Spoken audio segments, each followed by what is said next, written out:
Halo semuanya, selamat datang di video yang semoga bisa bikin hidup kita jadi lebih tenang dan produktif. Pernah nggak sih ngerasa pikiran kamu tuh sumpek banget? Banyak banget distraksi di sekitar kita, dari mulai notifikasi handphone sampai kerjaan yang numpuk banget. Nah, pada kesempatan kali ini kita akan bahas gimana sih caranya untuk mengendalikan pikiran dengan kekuatan mindfulness dan juga fokus di era distraksi ini. Mari kita mulai. Mindfulness apa sih itu? Gampangnya gini, mindfulness itu artinya sadar sepenuhnya dengan apa yang kamu alami sekarang. Jadi ini adalah kemampuan kita untuk benar-benar hadir di momen yang lagi kita jalanin sekarang. Misalnya, saat kita lagi makan, kita benar-benar ngerasain rasa makanannya. Bukan malah mikirin yang lainnya, misalnya mikirin kerjaan besok. Kemudian saat kita lagi ngobrol sama temen nih, kita dengerin baik-baik tanpa sama sekali ngecek handphone. Itu semua tentang memusatkan perhatian kita pada apa yang sedang terjadi saat ini. Baik itu pikiran kita, perasaan kita, sensasi di tubuh kita, atau apapun yang ada di sekitar kita. Dan yang penting kita ngelakuinnya tanpa menghakimi. Jadi kalau ada pikiran negatif muncul, kita cukup amati saja. Nggak usah langsung bilang, aduh aku kok mikir gini sih, atau malah ikut kebawa emosi. Cukup lihat, sadari, lalu ya biarkan. Nah, kenapa mindfulness ini penting banget nih di zaman sekarang? Siapa yang kira-kira relate? Sehari-hari kita pasti ketemu sama yang namanya distraksi. Notifikasi bunyi terus. Media sosial bikin kita kepo terus-menerus. Kerjaan numpuk, pikiran kemana-mana. Akibatnya apa? Kita jadi gampang stres, susah fokus, dan sering banget ngerasa kayak lagi lari maraton tanpa ada garis finishnya.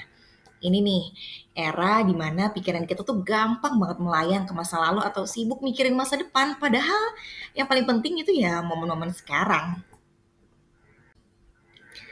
Bayangin deh kalau kita bisa switch nih dari kondisi yang serba terdistraksi tadi ke kondisi yang lebih tenang, kita rasain apa yang sedang dijalani saat ini dan juga fokus seperti gambar yang kita lihat nih.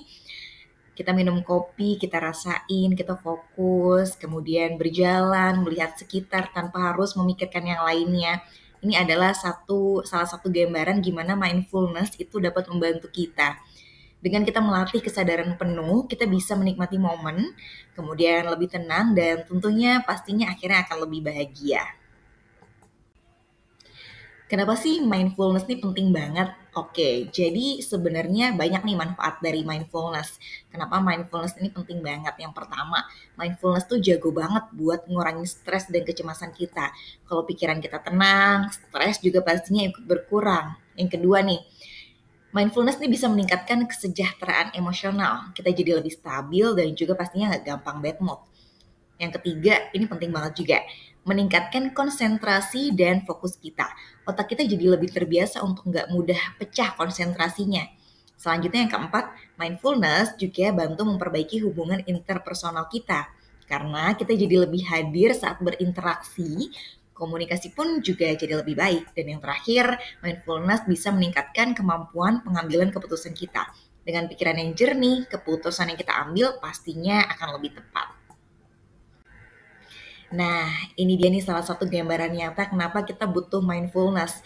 Kalau kita terus-terusan kewalahan dengan distraksi dan juga tekanan, bisa-bisa kayak gini nih, yang ada stres dan juga overwhelm. Mindfulness hadir sebagai penyelamat nih buat kita dari kondisi seperti ini. Oke, setelah kita tadi ngomongin mindfulness, sekarang kita bahas kembarannya atau saudaranya yaitu fokus. Kalau mindfulness itu tentang kesadaran penuh, fokus lebih ke kemampuan kita untuk benar-benar terpaku atau memusatkan perhatian kita hanya pada satu tugas atau satu hal saja. Jadi semua energi dan juga perhatian kita cuma di satu titik, bukan yang kemana-mana. Coba deh lihat gambar ini. Ini baru namanya fokus. Saat kita baca buku, kita benar-benar larut dalam ceritanya. Kemudian juga saat kita menulis, ide-ide itu mengalir dengan lancar kalau kita fokus.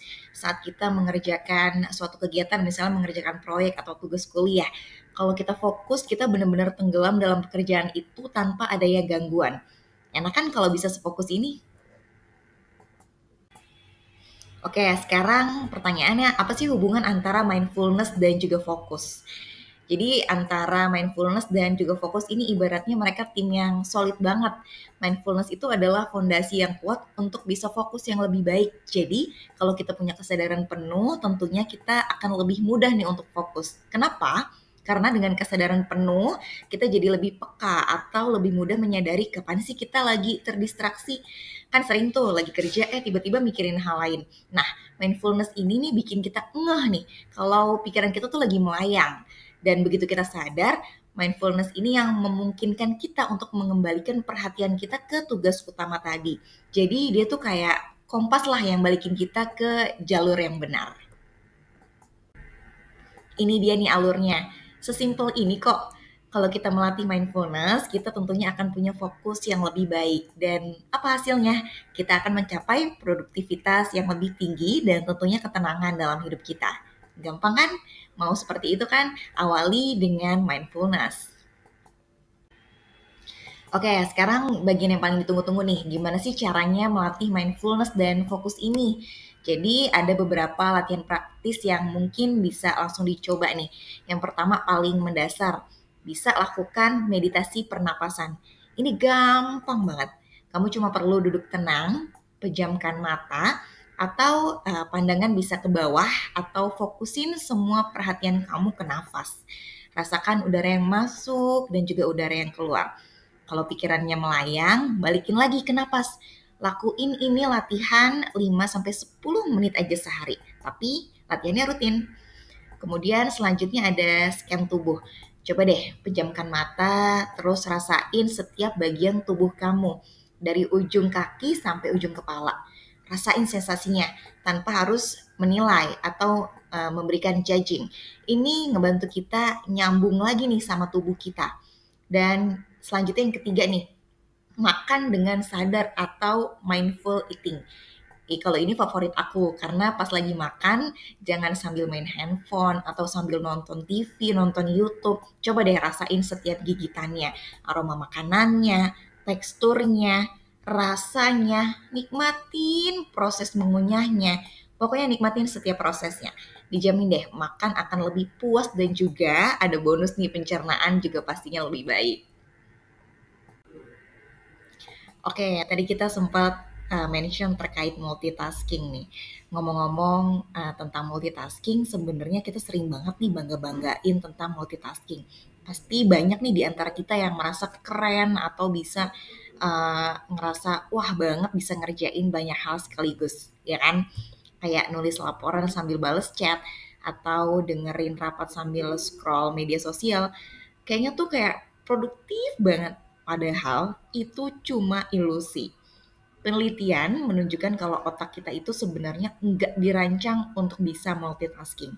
Yang terjadi saat kita multitasking itu namanya context switching. Otak kita tuh cuma pindah-pindah fokus dengan sangat cepat dari satu tugas ke yang lainnya. Terus akibatnya apa? Yang pertama, kualitas kerja jadi menurun karena perhatiannya jadi pecah. Kita jadi gampang bikin kesalahan, detail penting juga sering terlewat. Hasilnya jadi kurang maksimal. Terus yang kedua, waktu pengerjaan itu malah jadi lebih lama. Kedengarannya aneh ya. Tapi iya, karena setiap kali kita pindah tugas, otak kita tuh butuh waktu untuk menyesuaikan diri lagi. Ini bikin prosesnya jadi lebih lambat secara keseluruhan. Kemudian kita jadi lebih cepat lelah dan juga lebih cepat stres. Otak kita tuh jadi kerja ekstra gitu untuk terus-menerus ganti fokus. Ini bikin kita capek banget. Kemudian juga jadi gampang pusing dan akhirnya tuh malah nambah stres. Dan juga multitasking ini tuh bikin informasi tuh jadi sulit diingat karena konsentrasi tuh terpecah. Informasi yang kita terima tuh jadi nggak masuk secara optimal di memori jangka panjang. Jadinya kita juga jadi gampang lupa deh. Makanya nih daripada sok-sokan multitasking bikin kita capek sendiri dan hasilnya malah jadi kurang, jauh lebih baik kalau kita praktekin single tasking. Fokus aja ke satu tugas sampai selesai, baru deh pindah ke yang lainnya. Dijamin hasilnya akan lebih berkualitas. Kita juga jadi lebih tenang dan kita juga jadi lebih cepat nih untuk menyelesaikan pekerjaan kita. Oke, mungkin ada yang belum pernah denger nih tentang teknik Podomoro. Jadi coba saya jelasin ya. Jadi teknik Pomodoro ini tuh ditemukan oleh Francesco Cirillo di tahun sekitar 80-an, namanya Pomodoro. Itu dari timer sebenarnya. Sebenarnya simpelnya Pomodoro tuh timer. Gimana sih cara kerjanya? Jadi simple banget. Yang pertama coba pilih salah satu tugas yang pengen diselesaikan. Tentukan tugas yang mau dikerjain. Ingat ya, cuma satu tugas aja, hindari multitasking. Kemudian set timer selama 25 menit. Kenapa 25 menit? Karena selama 25 menit ini kamu harus fokus total di tugas itu. Jangan ada distraksi, jangan ngecek handphone, jangan buka tab lain yang gak relevan. Bener-bener fokus 100% di 25 menit itu. Kemudian setelah 25 menit fokus, coba istirahat 5 menit. Begitu alarm bunyi nih, waktunya istirahat, bener-bener istirahat selama 5 menit. Kamu bisa minum, kamu bisa peregangan, jalan-jalan sebentar, atau ya lihat pemandangan di luar jendela. Pokoknya istirahatin otakmu. Kemudian ulangi siklusnya. Setelah istirahat 5 menit, ulangi lagi siklus 25 menit fokus. Dan lanjut 5 menit lagi istirahat selanjutnya seperti itu. Kemudian setelah menyelesaikan 4 kali Pomodoro, 4 siklus 25 menit, dan 5 menit istirahat, coba istirahat yang lebih panjang sekitar 15-30 menit. Ini penting banget buat merefresh otak sebelum mulai siklus yang baru atau siklus berikutnya. Kenapa sih teknik ini tuh efektif? Karena otak kita tuh punya batas kemampuan fokus. Dengan membagi waktu kerja jadi beberapa segmen tadi, pendek tapi intens, lalu diselingi istirahat, kita tuh bisa jadi lebih menjaga tingkat fokus tetap tinggi dan juga mencegah kelelahan mental. Jadi kita bisa kerja lebih cerdas, jadi bukan cuma kerja keras aja. Coba deh praktekin teknik Pomodoro ini. Kamu bisa pakai timer di handphone, atau timer di laptop, atau ada juga biasanya aplikasi Pomodoro di handphone. Atau ya timer-timer biasa lah, timer jam waker biasa juga bisa. Kamu cobain, terus kamu lihat seberapa efektifnya dan seberapa besar manfaat teknik Pomodoro ini.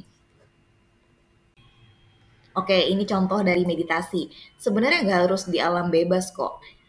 Lakuin meditasi di kamar bisa, di kantor, atau ya di mana aja deh. Kuncinya cuma konsisten aja. Oke, ini contoh dari meditasi. Sebenarnya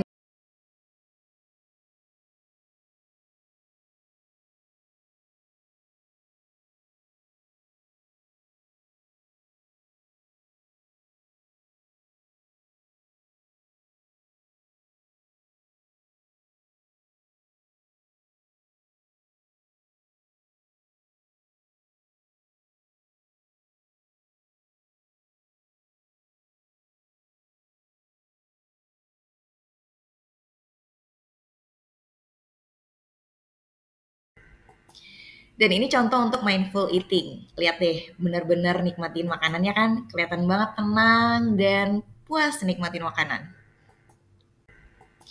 Dan ini contoh. Oke, selanjutnya ke latihan berikutnya untuk bisa bantu kita lebih fokus. Cobain yang pertama, satu tugas pada satu waktu atau single tasking. Ini penting banget. Jadi hindari multitasking yang katanya bikin efisien, padahal justru bikin kita pecah konsentrasi.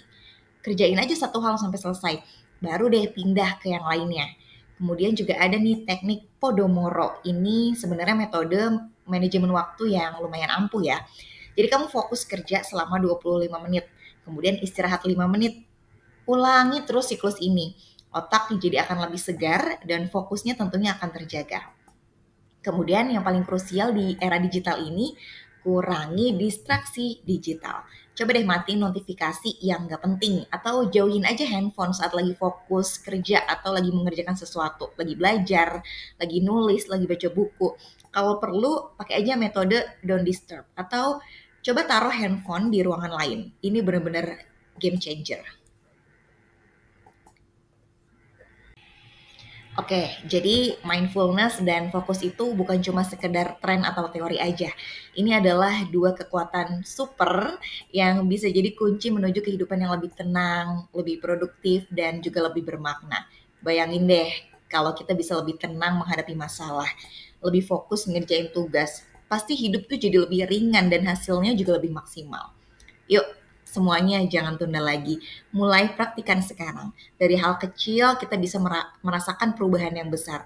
Aku yakin kita semua bisa. Terima kasih banyak sudah menonton video ini sampai akhir. Aku senang banget bisa berbagi sedikit insight sama teman-teman semuanya. Yuk mulai dari sekarang untuk belajar dari hal-hal kecil. Nggak perlu langsung sempurna, mulai dari hal-hal kecil aja, latihan 5-10 menit sehari dan coba deh rasain sendiri gimana perubahan positif itu akan datang perlahan-lahan dalam hidup teman-teman semua. Aku yakin kita semua pasti bisa. Terima kasih semuanya, sampai ketemu di video-video selanjutnya. Sampai jumpa.